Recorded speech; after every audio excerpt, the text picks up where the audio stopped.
Të nderuar besimtar, padyshim se mirësitë e Zotit në këtë dunja janë të shumta. Padyshim se mirësia dhe bereqeti i Zotit na ka kapluar nga të gjitha anët. E prej mirësive të Zotit gjithësisë është që ai subhanahu wa taala ka dërguar pejgamber kohë pas kohe.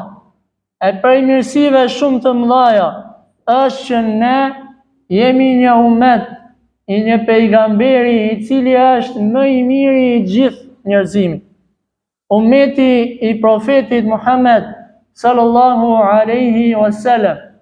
Paqja dhe bekimet e Zotit qofshin mbi të, mbi familjen e tij, mbi shokët e tij dhe mbi gjithë ata të cilët e ndjekin rrugën e tij deri në ditën e fundit. Ishte Muhamedi alayhi salatu wassalam, i cili fliste pak, fliste me urtësi dhe me butësi dhe me këshill të mirë. Ishte Muhamedi alayhi salatu wassalam, i cili fjalët e tij i kishte të shkurtra, por me kuptime të mëdha. Saqë me një hadith të vetëm janë shkruar libra, 2, 3, 4, 5 libra. Ashtu sikur se është edhe hadithi apo fjala e pejgamberit alayhis salam me të cilën ne do ndalemi 5 javë me radhë. Para mendo, një fjalë e shkurtër e Muhamedit alayhis salatu wassalam na bën neve që të ndalemi në 5 hutbe. Ne mund ndalemi edhe më shumë, por duke i përmbledhur në formë të shkurtuar, se fjalët e pejgamberit alayhis salam janë fjalë me kuptime të mëdha. Cili është hadithi për të cilën bëhet fjalë? Një hadith të cilën na tregon djali i xhaxhait pejgamberit alayhis salam, Ibn Abbasi, Allahu qoftë i kënaqur me të, tregon se pejgamberi alayhis salatu wassalam ka thënë: shfrytëzojini apo arrijani bereqetin e 5 gjërave para se të vinë 5 të tjera. Kur i ke këto të 5-ta, mos e humb kohën kot. Kur i ke këto të 5-ta, mundohu t'i shfrytëzosh në maksimum që të marrësh sevape të shumta, përderisa të vinë 5 të tjera, që pastaj ndoshta nuk do të kesh mundësi t'i arrish këto sevape dhe këto qëllime të mëdha. Pejgamberi sallallahu alaihi wasallam na drejtohet dhe na thotë: shfrytëzojeni rinin tuaj para se të vijë pleqëria. Shfrytëzoje rinin dhe bereqetin e kësaj kohe para se të vijë pleqëria. Pastaj thot: shfrytëzojeni shëndetin para se të vijë smundja. Sa je mirë me shëndet, shfrytëzoje atë para se të vijë një kohë ku do të sëmuresh. Pastaj thot: shfrytëzojeni rinin, shfrytëzojeni pasurinë tuaj para se të vijë varfëria. Sa kohë që ke pasuri, mundohet ta shfrytëzosh atë në punë dhe në vepra të mira para se të vijë varfëria. E pastaj pejgamberi alayhis salam thotë: shfrytëzoje kohën e lirë para se të zihesh me punë. Sa njerëz kur janë të lirë rrin kot, e humbin kohën kot. E pastaj kur zihen me punë, thonë s'kemi kohë me bë punë mira, se jemi në punë. Dhe e fundit, thot pejgamberi alayhis salatu wassalam: shfrytëzoje gjithë jetën tënde para se të vijë vdekja. Çfarë ka thënë Zoti i gjithësisë për njerëzit të cilët ndrojnë jetë dhe nuk kanë qenë besimtar, dhe s'kanë qenë të harit dhe të mirë? Thonë: o Zot, na kthe edhe një herë. Pra ne vdishim, po na kthe edhe një herë. Për çfarë? Për të bërë punë të mira. Ndërkohë që ti edhe unë e ke jetën akoma. Ti edhe unë akoma jem mbi tokë. Shfrytëzoje jetën para se të vijë vdekja jote. E ne sot me lejen e Zotit do të dalemi me pikën e parë. Shfrytëzoje rinin tënde para se të vijë pleqëria. Kur flasim për rinin, dikush mendon se rinia është në moshën 15 deri në 20 vjeç, maksimumi 25. Kanë folë dietarët rreth kësaj çështje, Dhe ka thënë se rinia e njeriut shkon deri në moshën 40 vjeçar. Madje ka pas prej tyre që kanë thënë deri në moshën 50 vjeçar.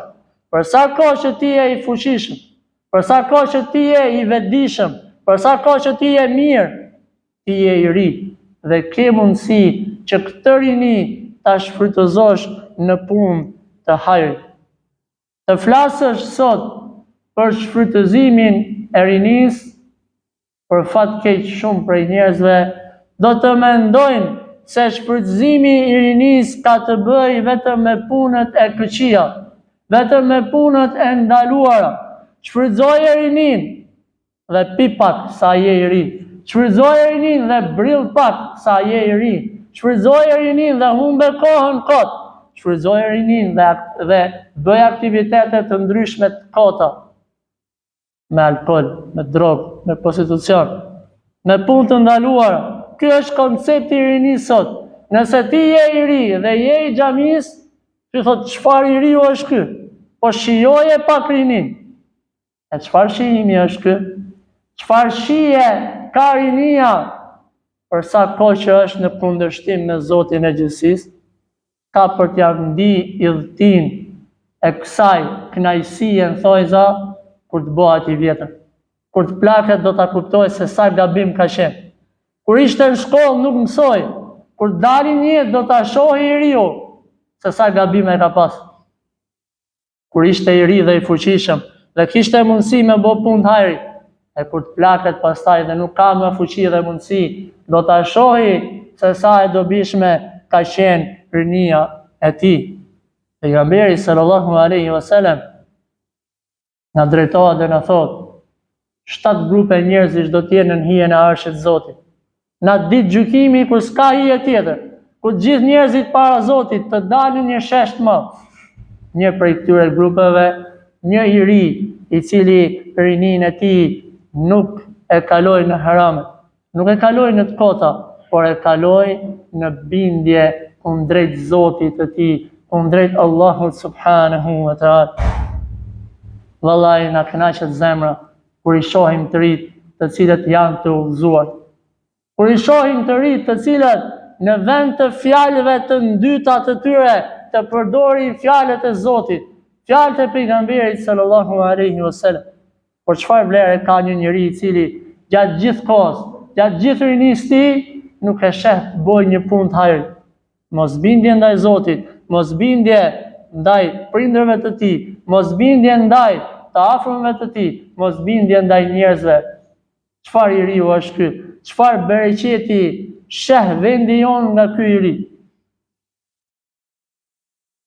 Lum për atë të ri i cili i friksohet Zotit tij. Lum për atë të ri i cili i ndjek hapat e njeriut më të mirë në tokë, hapat e pejgamberit sallallahu alaihi wasallam.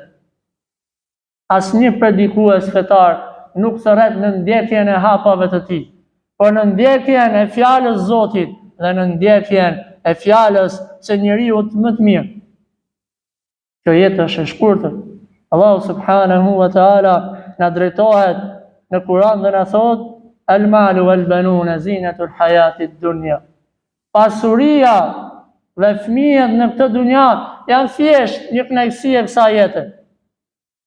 Një jetë kalimtare, një kënaqësi e përkohshme.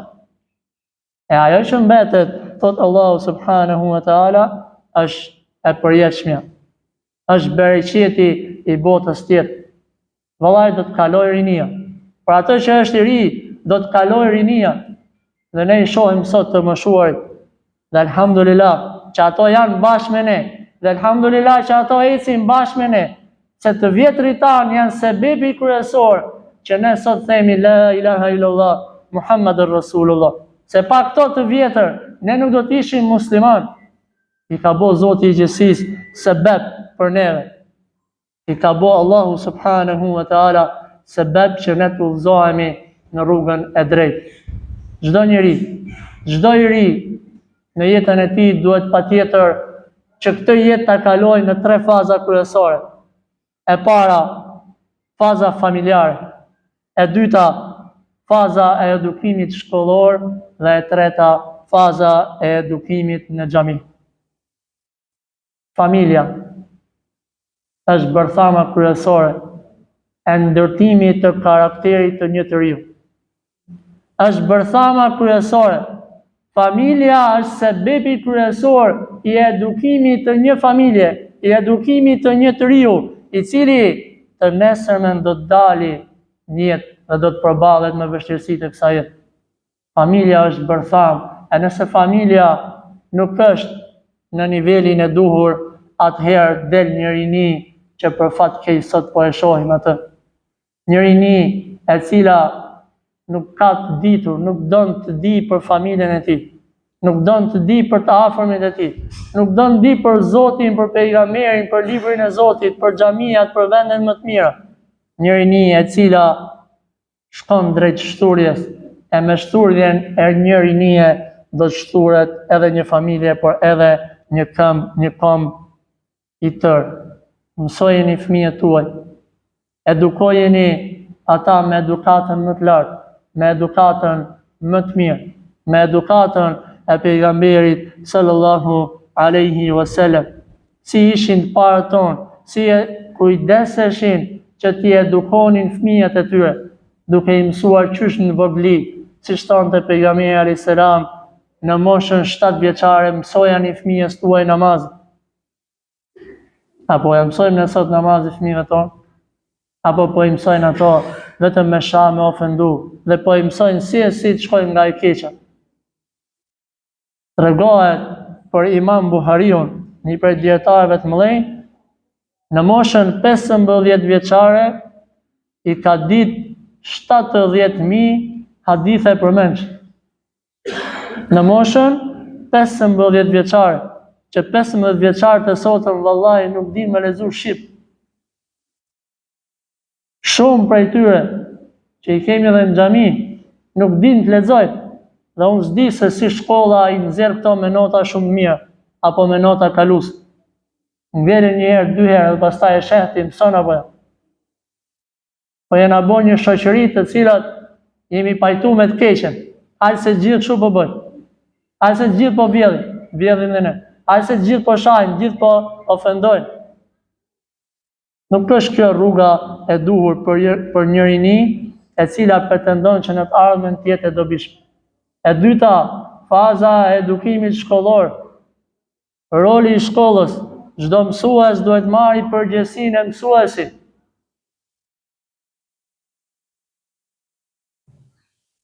S'po marrin vesh kush është bërë mësues e kush jo, gjithë në shkollë, gjithë mësuesa. E pastaj del rezultati që e thamë më parë, s'dim fëmia me lexu, në moshën 15-16 vjeç. Dhe e sheh pastaj vjen ajo që quhet semi-matura. Hajde vrat gjithë me u gëzu, se mbaroi 9 vjeçare. Po s'din me lexu, çfarë 9 vjeçare kanë bërë? Kjo është rinia që duam ne. Kjo është rinia që don familja. Kjo është rinia që don kombi dhe vendi jonë. Jo vallahi, nuk kemi nevojë për kështu rinish. Rinia e cila e ka mendjen kush vishet më bukur dhe jo kush mësoj më shumë. Apo më mirë le të themi kush të zhvishet më bukur, mësojza. Dhe e treta, xhamia. Kujdesi i madh për fëmijët tanë, që t'i mësojmë ata me vendin më të bekuar, me xhamin, me shtëpinë e Zotit gjithësisë. Ky është vendi më i mirë në fytyrë tokës. Ky është vendi nga i cili do të dali produkti i mirë. Nëse ushqimi s'është i mirë, edhe produkti nuk do të jetë i mirë. Po nëse ushqimi, xhamia është e mirë dhe vjen fëmia dhe mësohet dhe edukohet, atëherë do të jetë edhe rezultati i mirë. Siç është treguar për të parët tonë, siç ka treguar pejgamberi alayhis salam për 3 djelmosha, 3 djemë të ri, të cilët u nisën në udhtim dhe i zën nata rrugës dhe futen në një shpellë për të pushuar. Thot pejgamberi alayhis salam, një gur i madh rrokulliset, bin në hyrjen e shpellës dhe mbesin brenda. Si me dalë tashmë? Pra vull me e shty, se shty ndot. Një gur i madh. Dhe i drejtohet njëri tjetrit duke i thënë, do ta lusim Zotin. Do t'i themi, o Zot, unë e kam bo një punë të mirë që se di asnjë. Dhe këta e kam bo vetëm për ty. Po punën e mirë se bën ai që s'është i xhamisë. E kam vetëm për mbrapsht. Dhe drejtohet i pari duke thënë, o Zot, i kam pas prindrit e mi dhe jam kujdes për ta në mënyrën më të mirë. Formën më të mirë, më të bukur, në formën e duhur. Çfarë ti flasësh sot rinin për familjen e tyre, për prindrit e tyre?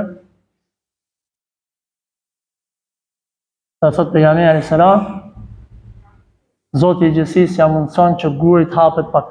Por s'kishin mundësi me dalë. Dhe i dyti thot, o Zot, unë thot, e kam dash një vajzë shumë. Dhe i kam bërë gjitha sebebet me qenë me të. Mirë po, s'ka mund. Në fund më ka ardhur mundësia.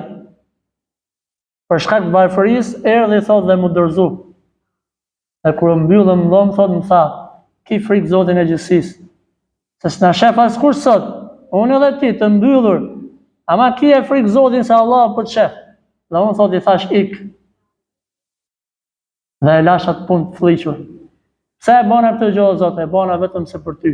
Dhe thot pejgamberi alayhis salam, hapet sërish guri pak, por nuk kishim mundësi me dalë. Dhe e treta thot, o Zoti i gjithësisë, unë e kam pas një punëtor, i cili iku dhe u largu, pa e marrë rrogën. Dhe unë thot, këtë rrogë të ti e futa në punë, dhe e kultivova, vit mas vitit. Kur më vjen pas disa vite, më thot, ke pas kaq pasuri për të më dhënë.